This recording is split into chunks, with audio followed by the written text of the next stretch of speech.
ദൈവ തിരുനാമം മഹത്വപ്പെടട്ടെ. Bible reading പ്രോഗ്രാമിൽ സംബന്ധിക്കുന്ന ഏവരെയും കർത്തൃനാമത്തിൽ സ്നേഹവന്ദനം അറിയിക്കട്ടെ. 2 ശമൂവേൽ 5-ാം അധ്യായം നമ്മളിന്ന് വായിക്കുന്നു. ശൗലിൻ്റെ മകനായിരുന്ന ഇഷ്ബോശേത്ത് വധിക്കപ്പെട്ടതിന് ശേഷം അവിടെ ഉണ്ടായിരുന്ന ആളുകളും ഇസ്രായേൽ ജനം മുഴുവൻ ദാവീദിൻ്റെ അടുത്ത് വന്ന്, നീ ഞങ്ങൾക്ക് രാജാവായിരിക്കണമെന്ന് പറഞ്ഞ് അവനോട് ആവശ്യപ്പെടുന്നതായി നമ്മൾ വായിക്കുന്നു. ദാവീദിനെ അവർ അംഗീകരിക്കാൻ കാരണം ഒന്ന്, അവരുമായുള്ള രക്തബന്ധമാണ്. ഇസ്രായേൽക്കാരനാണല്ലോ. രണ്ടാമത്, ശൗൽ രാജാവിന് വേണ്ടി വാസ്തവത്തിൽ യുദ്ധം ചെയ്തത് ദാവീദാണ്. അപ്പോൾ ചരിത്രപരമായ ഒരു അംഗീകാരം അദ്ദേഹത്തിനുണ്ട്. 3, ദൈവമാണ് ദാവീദിനെ തിരഞ്ഞെടുത്തതെന്നുള്ളതായ അവരുടെ അറിവും അവരുടെ ബോധവും.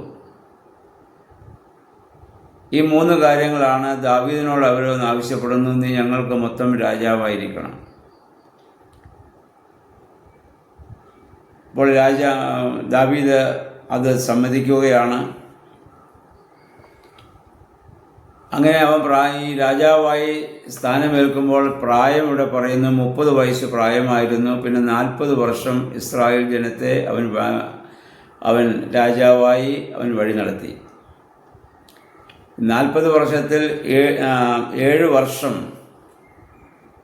നമുക്കറിയാമല്ലോ അദ്ദേഹം യഹൂദ പ്രദേശത്തെ, പിന്നീടുള്ളതായ 33 വർഷം അങ്ങനെ യഹൂദ സമൂഹത്തെ മുഴുവൻ ആയും അദ്ദേഹം രാജാവായി ദൈവഹിതപ്രകാരം ഭൂമിയിൽ വഴി നടത്തിയ ഒരു വ്യക്തിയായിരുന്നു. 11 മുതലുള്ള വാക്യങ്ങൾ നമ്മൾ വായിക്കുമ്പോൾ, ടൈർ രാജാവ് അദ്ദേഹത്തിന് ദേവദാരു കൊണ്ടൊരു കൊട്ടാരമൊക്കെ പണിതു കൊടുത്ത് അദ്ദേഹത്തെ അത്രമാത്രം സ്നേഹിക്കുകയും ആദരിക്കുകയും ചെയ്യുന്നുണ്ട്. പിന്നീട് നമ്മൾ വായിക്കുന്നു, ദാവീദിന് വീണ്ടും ഭാര്യമാരും വെപ്പാട്ടിമാരും അർദ്ധനാരികളും അങ്ങനെ ധാരാളം ഭാര്യമാരുണ്ടാവുകയും മക്കളുണ്ടാവുകയും ചെയ്യുന്നു. ആ കാര്യത്തിൽ മാത്രം ദാവീദ് ദൈവത്തിനോട് ആലോചന ചോദിക്കുന്നതായി മാത്രം നമ്മൾ കാണുന്നില്ല. ഇന്നലെ നമ്മൾ ചിന്തിച്ചു, മറ്റ് രാജാക്കന്മാർ ചെയ്യുന്നത് പോലെ തന്നെ അവരുടെ ഇടയിൽ അംഗീകാരം ലഭിക്കുന്നതിന് വേണ്ടിയിട്ടായിരിക്കാം ഒരുപക്ഷെ അദ്ദേഹം അങ്ങനെയൊക്കെ പ്രവർത്തിക്കുന്നത്. 6 മുതലുള്ള വാക്യങ്ങൾ നമ്മൾ വായിക്കുമ്പോൾ, ജബൂസ്യർക്കെതിരെ അവർ യുദ്ധത്തിന് പോവുകയാണ്.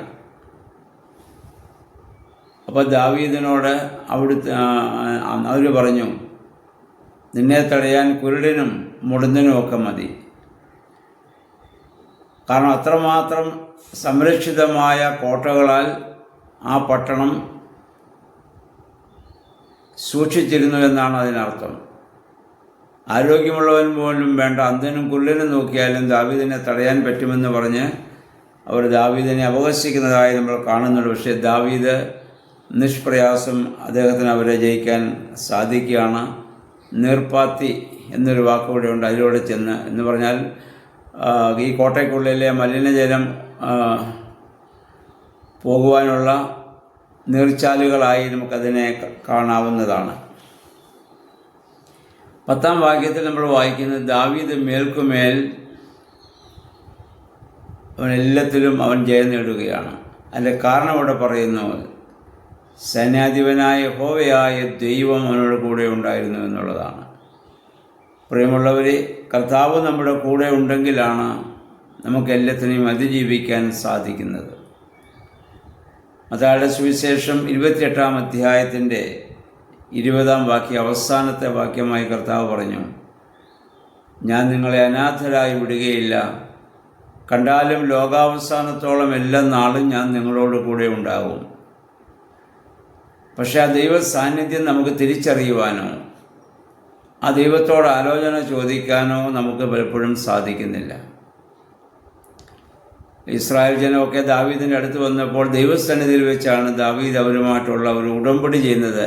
രാജാവായി അദ്ദേഹത്തെ അവരവിടെ വെച്ച് അഭിഷേകം ചെയ്യുന്നു. ഇതിനു മുമ്പ് നമുക്കറിയാം, ശമൂവേൽ പുരോഹിതനാൽ ദൈവം അദ്ദേഹത്തെ അഭിഷേകം ചെയ്തതാണ്. എന്നാലും ജനം അംഗീകരിക്കാൻ വേണ്ടി അതുകൂടെ അദ്ദേഹം അവിടെ വെച്ച് സ്വീകരിക്കുകയാണ്. അദ്ദേഹത്തിൻ്റെ വിജയരഹസ്യം ദൈവം അദ്ദേഹത്തോട് കൂടെ ഉണ്ടായിരുന്നു എന്നുള്ളതാണ്.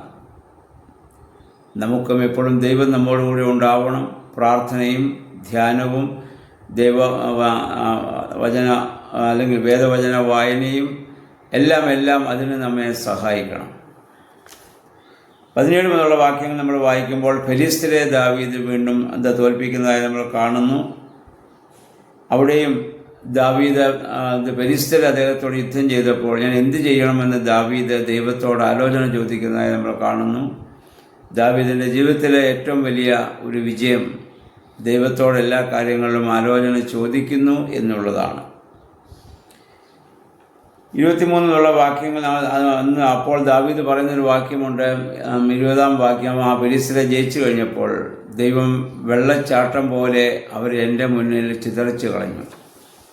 നമുക്കറിയാം, വെള്ളം ഉയർന്ന സ്ഥലത്ത് നിന്ന് താഴ്ന്ന സ്ഥലത്തേക്ക് വീഴുമ്പോൾ അത് ചിതറിയാണ് പലപ്പോഴും വെള്ളം വീഴുക. അതുപോലെ അവരെ ചിതറിച്ച് ദൈവം എൻ്റെ കയ്യിൽ തന്നു എന്നാണ് പറഞ്ഞതിൻ്റെ അർത്ഥം. 23 വാക്യങ്ങൾ വായിക്കുമ്പോൾ വീണ്ടും ഫെലിസ്ത്യർ അദ്ദേഹത്തെ ആക്രമണത്തിനായിട്ട് വരുമ്പോൾ കർത്താവ് ദാവീദിന് ഒരു യുദ്ധതന്ത്രം പറഞ്ഞു കൊടുക്കുന്നു. മുന്നിലൂടെ അവരെ ആക്രമിക്കാതെ പിന്നിലൂടെ ചെന്ന് അവരെ ആക്രമിക്കുക. ദൈവത്തോട് ചേർന്ന് നിൽക്കുന്നവരെ, ദൈവത്തോട് ആലോചന ചോദിക്കുന്നവർക്ക് പിശാചിനെ അല്ലെങ്കിൽ പാപത്തെ എങ്ങനെ എതിർക്കണം, എങ്ങനെ തോൽപ്പിക്കണമെന്ന് കർത്താവ് നമുക്ക് ആലോചന പറഞ്ഞു തരും. ആ ദൈവസന്നിധിയിൽ നമ്മെ തന്നെ പൂർണ്ണമായി സമർപ്പിച്ചുകൊണ്ട് ആ പാപത്തെ അതിജീവിച്ച് ഈ ഭൂമിയിൽ ജീവിക്കുവാൻ ദാവീദിൻ്റെ ഈ ജീവിത ചരിത്രം നമുക്ക് ഒരു സഹായകരമാകട്ടെ. ദൈവമേ, പരിശുദ്ധാത്മാവേ, അപ്രകാരമുള്ള ഒരു അനുഗ്രഹീത ജീവിതം നയിക്കുവാൻ ഞങ്ങളെ ശക്തീകരിക്കണമെന്ന് നിങ്ങൾക്ക് പ്രാർത്ഥിക്കാം. ദൈവം അതിന് നമ്മെ സഹായിക്കുമാറാകട്ടെ.